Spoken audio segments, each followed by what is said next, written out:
Hello everyone, this is Tanjila Habib, lecturer, Department of English, Rananda Prasad Shah University.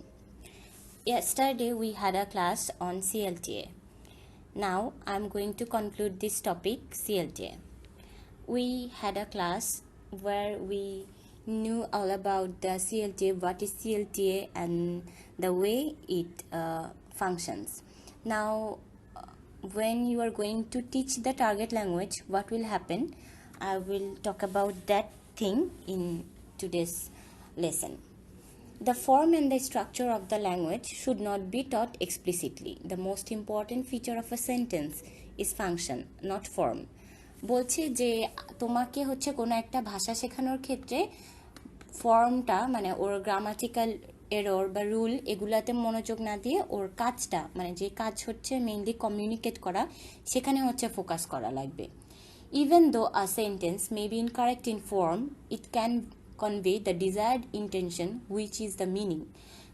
বলা হচ্ছে কোনো একটা sentence যদি ফর্মের দিক থেকে ইনকারেক্ট হয়, লাইক গ্রামাটিক্যাল এরর আছে ওই সেন্টেন্সটাতে, তখনও এই সেন্টেন্সটা এটার ইন্টেনশন বোঝাতে পারবে যে তুমি কেন এই সেন্টেন্সটা এই সিচুয়েশনে ইউজ করছো. As Viking said, even where there is grammatical inaccuracy, communication can still take place successfully. উইকিংস বলছে যে গ্রামাটিক্যাল এরর থাকা সত্ত্বেও কোনো একটা ভাষা বা কোনো একটা বাক্য কমিউনিকেশনটা ঠিকঠাক মতো চালিয়ে নিতে পারবে. But there is a problem. This level of English may be acceptable in some social settings, but this philosophy of language is not acceptable in many colleges and universities where the students must show competence in academic English.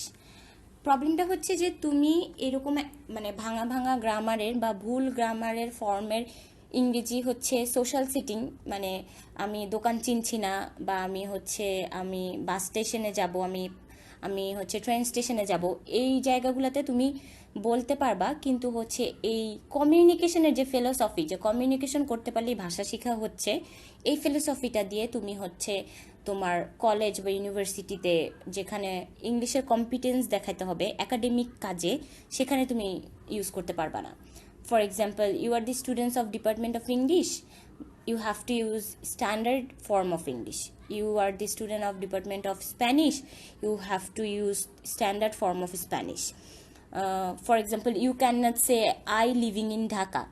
তুমি এখন department of ইংলিশে পড়ো, তুমি ওই ডিপার্টমেন্টের কোনো কাজের জন্য বলতে পারবা না যে আই লিভিং ইন ঢাকা, তোমাকে বলতে হবে I live in Dhaka or I am living in Dhaka.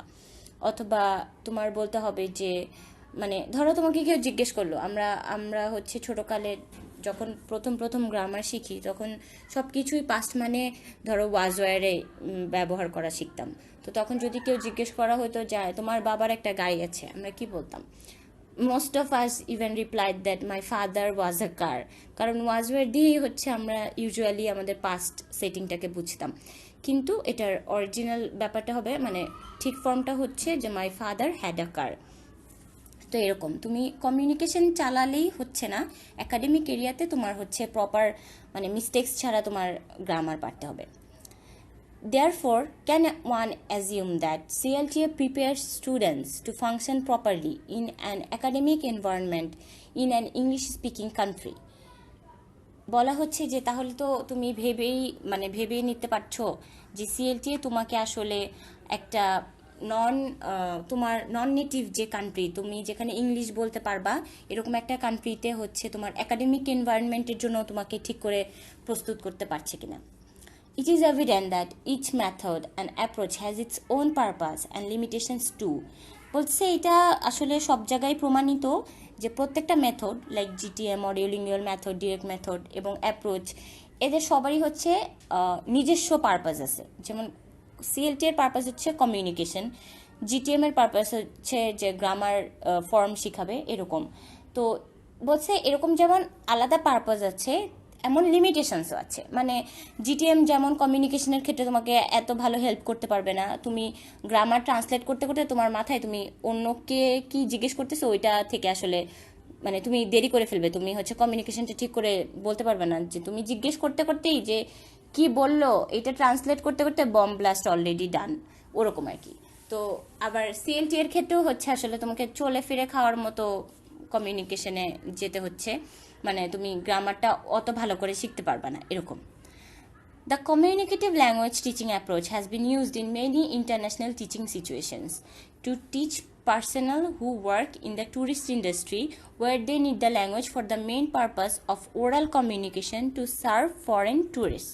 বলতেছে এই সিএলটিএ অনেক ইন্টারন্যাশনাল টিচিং ইনস্টিটিউশনস ব্যবহার করা হচ্ছে ওখানে, যেখানে হচ্ছে তোমাকে একমাত্র কাজ করতে, মানে ট্যুরিস্ট ইন্ডাস্ট্রিতে কাজ করার জন্য তৈরি করা হচ্ছে, যে তুমি যাতে ফরেন ল্যাঙ্গুয়েজে যখন বিদেশ থেকে মানুষ আসবে তখন যাতে ওদের সাথে তুমি কমিউনিকেট করে তোমার জীবিকাটা আসলে তুমি চালাতে পারো ট্যুরিস্ট ইন্ডাস্ট্রিতে কাজ করে। আর এটার জন্য ওরাল কমিউনিকেশনটা ইজ মোর দেন ইনাফ। তোমার আসলে গ্রামার বা তোমার রিটেন পারা লাগবে কোনো ভাষার এমন না, তুমি হচ্ছে শুধু একমাত্র জাস্ট বলতে পারাটা, কমিউনিকেট করতে পারা, মিন করাটা যে এটার মানে এটা, সেটা বলতে পারলেই তোমাকে হচ্ছে তুমি ফরেনারদের সাথে কথা বলতে পারবা। তো এই ভেবে হচ্ছে ফরেন ট্যুরিস্ট ইন্ডাস্ট্রিগুলা এই জিনিসটার উপর, মানে সিএলটি এর উপর কোনো ভাষা শিক্ষার ক্ষেত্রে ওরা হচ্ছে অনেক আস্থা রাখছে আর কি।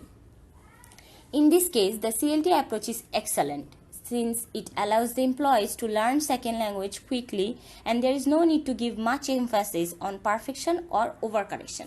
বলতেছে এই ক্ষেত্রে একমাত্র এই যে ট্যুরিস্ট ইন্ডাস্ট্রির ফরেনার হ্যান্ডেলের ক্ষেত্রে হচ্ছে সিএলটি অ্যাপ্রোচটা হচ্ছে মোর দ্যান এক্সেলেন্ট। কারণ হচ্ছে এটা এমপ্লয়ীদেরকে মানে গ্রামার শিখতে হচ্ছে না, এমপ্লয়ীদের একদম পড়ে গিয়ে কোনো ভাষা শিখতে হচ্ছে না, শুধু ওরাল স্ট্যান্ডার্ডাইজেশনটাই মেনটেন করতে হচ্ছে। সো তারা খুব কুইকলি ভাষাটা অ্যাকোয়ার করতেছে। And at the same time ওদের হচ্ছে পারফেকশন, মানে ভাষার এর পরে আইএনজি যোগ করতে হবে কি হবে না, বা হচ্ছে ওভার কারেকশন, মানে কারেক্টটাও অনেক সময় আমরা ওভার কারেক্ট করে ফেলি, এরকম ওই জিনিসের মধ্যে তো ওদের যেতে হচ্ছে না। So that's all for today. We will meet in another class with some another topic. Till then, take care. Tata.